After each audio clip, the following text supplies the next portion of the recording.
kon ndegam ñaan googu mu ëppan ci li yonante bi ñaane kenn ku ne kon war na koy baril ci waxtu ne ak tolluwaay bu mën a tollu. soo bëggee di jot ci vidéo yu am njariñ yi bàyyikoo fii ci da ngay bës fii ñu bind s'abonner soo noppee nga bës kolos bi nga daldi activer bi ci kaw mooy tax benn njariñ du la raw.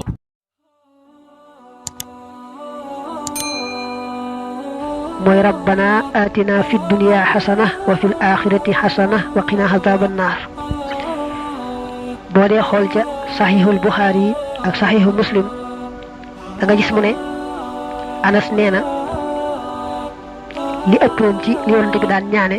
mooy rek rabbana atina fid dunya hasana wa fil akhirati hasana wa qina adhaban nar. yàlla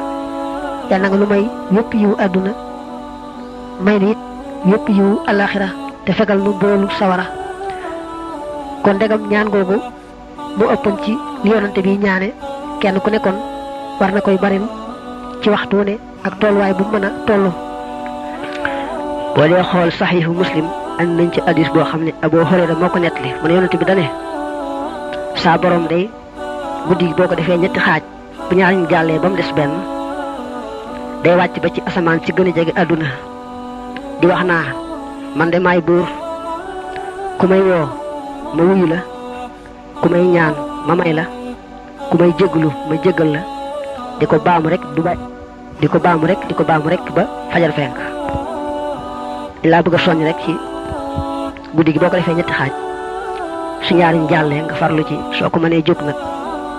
di ñaan ak a def lu baax ndax nga am lu baax.